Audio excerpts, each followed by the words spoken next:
안녕하십니까. 법무법인 바를정 군인방위산업센터의 김민지 변호사, 강백철 변호사입니다. 최근에 넷플릭스에서 인기리에 방영됐던 드라마 DP 보셨나요 혹시? 봤죠. 군 관련되는 거고 또 제가 또 군법무관 출신이다 보니까 한번 관심 있게 봤는데 한 번에 그냥 다 봤어요. 좀 약간 군대의 우울한 단면을 보여주는 것 같아서 맞습니다. 유쾌하게만 볼 수 없는 그런 드라마인 것 같더라고요. 예전에 제가 군 검사를 할 때도 군무이탈 관련된 사건들을 많이 처리했었거든요. 이 영화를 통해서 보니까 우리가 모르는, 군 검사 때 모르는 그런 게 있을 수도 있겠구나라는 약간 이렇게 저를 이제 되돌아보는 시간도 되었습니다. 네. DP가 정확히 무슨 뜻인지 소개를 좀 예. 해주시면 DP는 군무이탈 죄를 저지른 병사도 있고 장교도 또는 부사관도 군무이탈을 하거든요. 지금은 이제 군사경찰이라고 했는데 옛날에 헌병이라고 했죠. 군사경찰에서 운영하는 체포를 전담하는 그거를 이제 DP라고 합니다. 현재도 이런 보직이 유지되고 있나요? 국방부에서 이제 정식적인 이제 공식적인 의견이 나온 게 현행 이제 제도 하에서는 일단은 있긴 있는데 피의자, 그러니까 군무이탈을 범한 사람의 인권 침해 이런 문제가 있기 때문에 전국적으로는 이제 폐지를 한다고 합니다. 그래서 이제 그 DP 체포조는 없어지는 거죠. 제가 보면서 좀 네. 인상 깊었던 부분이기도 하고 네. 이제 일반 시청자들도 가장 좀 인상 깊게 봤던 부분이 유인병을 못이 박힌 벽 앞에 세워놓고 가슴팍을 밀치면서 못에 머리가 탁 부딪히게 하는 그 장면을 인상 있죠. 깊게 봤다라는 얘기가 많더라고요. 실제로 그런 사건이 벌어진 경우라고 한다면 네. 어떤 죄로 처벌을 할 수 있는지에 대해서 좀 설명을 네. 부탁드릴게요. 일단 밀치는 행위 자체는 이제 폭행죄가 되잖아요.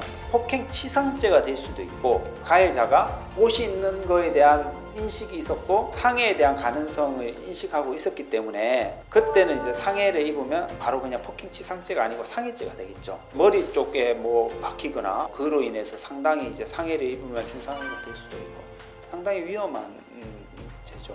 군무이탈을 한 측면에서는 이제 쉽게 말하면 피의자라고 하는데 어떤 이유에서든 어떤 동기에 의해서든 군무이탈을 해서는 안 된다는 게 이제 군 형법의 취지이고 앞에 영내에서 이런 가혹행위가 있었다, 폭행이 있었다, 추행이 있었다 이런 게 있어서 군무이탈을 했다 해도 그 군무이탈은 면제가 안 되는 거죠.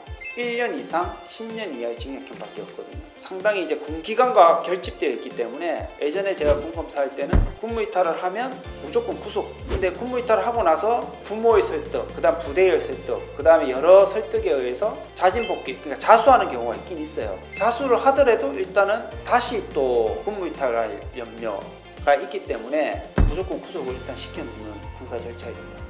거기에 보면은 그 옷 앞에서 이렇게 가슴팍 밀치는 거 외에도 성폭력에 해당되는 부분도 있고 가혹행위에 해당되는 부분도 있고 한데 처벌할 수 있는 죄가 어떤 게 있을까요? 있죠. 선임병이 이제 많이 하는 게 이제 가혹행위를 하는 거죠. 위력행사 가혹행위라고 하는데 잠을 안 재운다든가 암기 사항을 하게끔 강요를 한다든가 얼차례를 세운다든가 직접 폭행을 할 수도 있고 그럼 폭행죄가 되겠죠. 근데 폭행을 하지 않고 정신적으로 이게 다 이제 위력행사 가혹행위가 되죠. 신분관계에서의 지위가 우월한 상태가 있기 때문에 그거를 우리가 이제 법률적으로 위력이라고 하거든요. 그래서 선임병의 지위에서 어떤 행위를 하면 그게 이제 위력을 행사하는 게 되기 때문에 위력행사 가혹행위가 되고 위력행사 가혹행위는 군형법에 이제 정해져 있습니다. 3년 이하의 징역, 700만 원 이하의 벌금형으로 이제 처해지게 돼 있죠. 이제 우리가 사건을 맡았을 때 봤을 때는 뭐냐면 가해자 입장에서는 친한 상태에서 장난으로 어느 순간 이렇게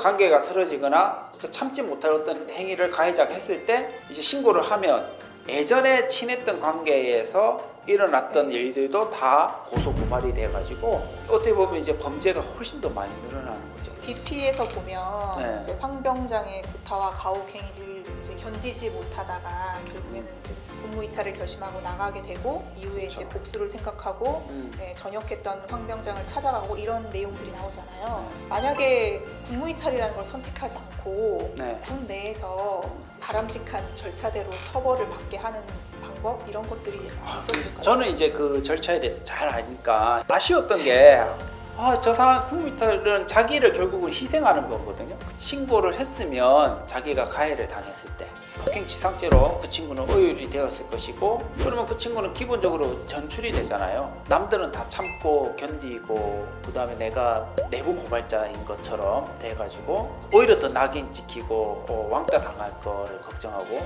고참 대우 못 받을까라 걱정을 많이 하거든요. 자기 희생을 통한 게 아니고 그래도 그렇게 갔으면 하는 게 좀 아쉬운 감이 있었죠.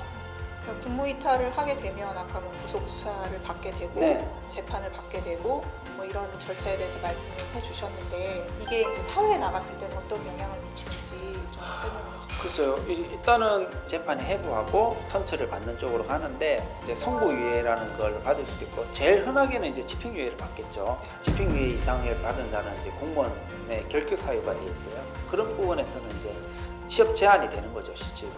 국가공무원법을 준용하는 공기업이나 이런 쪽에서도 다 취업 제한이 되고, 어차피 집행유예 기간 동안에는 또 다른 이제 범죄를 또 저지르면 그 집행유예가 됐던 형이 다시 살아나가지고 합산해서 딱 형을 살아야 되거든요. 좀 중한 범죄에 해당하니까 그런 일을 해서는 안 되죠. 군사법원에서 처벌을 받는다고 하더라도 민간법원에서 받은 이제 유죄 판결과 동일한 효력이 있는 거기 때문에 맞습니다. 네, 이제 전과 조회를 하면 다 남게 되는 거죠. 네, 맞습니다.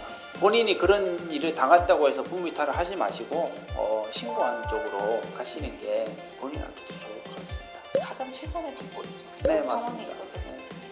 군 사건에서 음. 군 전문 변호사가 필요한 이유가 뭘까요? 그러니까 영화 그 넷플릭스 DP와 관련해서 얘기를 하자면, 군무이탈을 한 친구의 경우에는 이제 자기가 오랫동안 지속적인 괴롭힘을 당했잖아요. 군 내부에서는 믿을 사람이 없다라고 하면 군 전문 변호사를 찾아서 도움을 요청하는 게 제일 좋을 것 같고, 그러면 저희들은 이제 고소 대리라는 걸 하거든요. 고소 대리를 하게 되면 그 수사 진행 과정을 저희들이 또 관리를 하기 때문에 인권 침해를 받는다, 아니면 부당한 대우를 받는다고 하면 고소 대리인으로서 법률적인 조력을 할 수가 있죠. 지금까지 드라마 DP와 관련된 어떤 법률적 쟁점에 대해서 말씀을 드렸는데요. 이런 어려운 일을 당했을 때 탈영이라는 어떤 잘못된 선택을 하지 마시고 조력을 받을 수 있는 전문가를 찾아오시면은 도움을 드리도록 하겠습니다. 다음에는 좀 더 좋고 유익한 내용으로 찾아뵙도록 하겠습니다. 감사합니다. 감사합니다.